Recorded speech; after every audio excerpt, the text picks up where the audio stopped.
Welcome to the morning after Week 4, 2015. After being off last week, this is the triumphant return of the show. We had no trades last week, no real injuries or anything of note, nothing major. So kind of status quo. But let's get right to the action from the week. The Horn Dogs fell to the Badgers 72.5 to 48.5. The Horn Dogs fall to 0-4, and the Badgers are now the only undefeated team in the CFFL.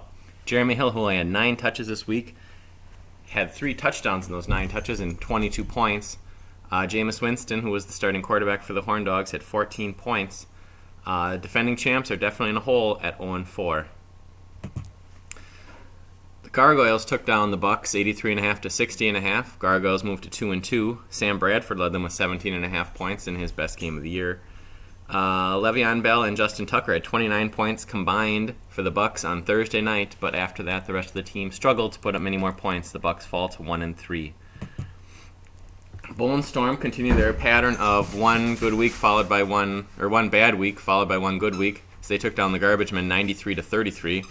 Devontae Freeman continued to look like Jim Brown, at least the last 2 weeks, with 25 points. Roddy White, Mike Evans, Odell Beckham Jr. and Marvin Jones combined for 3 points for the Garbage Men as they fall to 2-2. Team Price is Right also fell this week to 2-2 as the Black Dingoes took them down 51.5 to 42.5. Drew Brees had 16 points for Team Price is Right. The Black Dingoes, in a rare feat, actually won a game without any players in double figures. Upset of the week saw the Cardinals, who had won 3 straight high point weeks, fall out of the ranks of the undefeated as they fell 52.5 to 41.5 to the Bruisers. Bruisers moved to 3-1 behind Brandon McManus, 12 points. Doug Martin led the Cardinals with 13.5. The rest of the team really did not do much. Julio Jones only had 1.5 points as the Cardinals fall.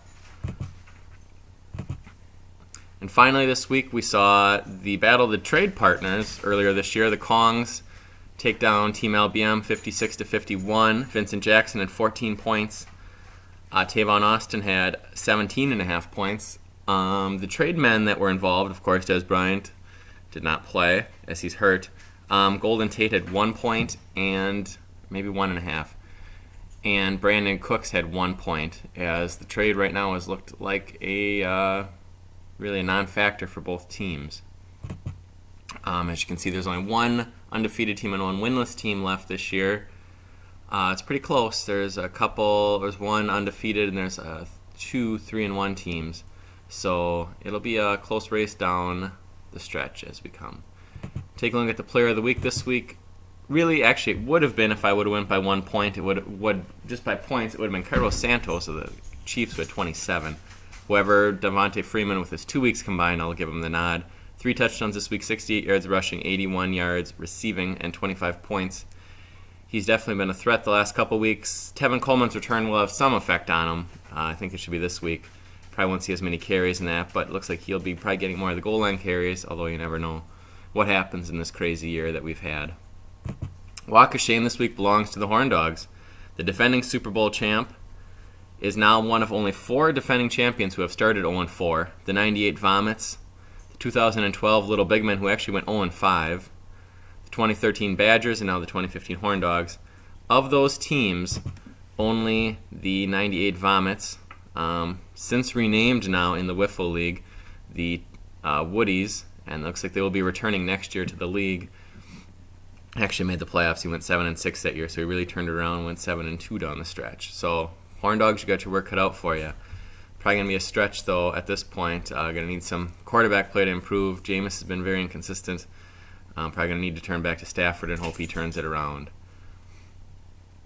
Now we will turn to Griff's Gripe, which is a little different this week than normal. It's not so much a gripe as it is more of a question, so I will get to it right now and see what Griff is talking about this week. Team Griff says, or Griff's Gargoyle says, Cardinals failed to get to 4-0 and record their 4th straight high points win. Gronk and Brady combined for 0 points. Is this the beginning of the end for the Cardinals? Yeah, very nervous here. Very nervous. Happy that Gronk and Brady will be back this week. Idiot dogs are chasing each other around. Steve Smith's injury will be a bit of a negative. I'll have to kind of stretch for a flex. we'll kind of play up here. We do have a tough challenge this week. The 4-0 Badgers come into actually travel to the Badgers this week, so we'll have to see how that goes. Fingers crossed, it's gonna be a good week, but we're not too panicked here, Griff, in case you're wondering. On to free agent pickup of the week. The Jesse Pinkman-Yobich top free agent pickup. I went a split one this week. Cairo Santos, just because he had 27 points, 7 field goals. And really, the kicking has just been terrible in the NFL this year. So he'll be a hot pickup this week. The other one is Kamar Aiken, number 1 receiver in Baltimore at the moment until Steve Smith's back, which will probably be in like 1 or 2 weeks, it sounds like, that he will miss. Next week, I know I did promise that we would do the Going Deep feature. Kind of forgot this week, and it's time-consuming, so I will have it ready for next week. Next week, the big game is the Cardinals versus the Badgers, 3-1 versus 4-0. And also this week, I don't know if you guys saw the stat or not, but there's been 17 extra points that have already been missed this year, and there was 8 all of last year. So it's quite ridiculous how bad the kicking is this year. But anyway, thanks for watching. We'll be back next week. Remember to check me out on Twitter at Chris Weber TRS. T as in Tom, R as in Randy, S as in Sam.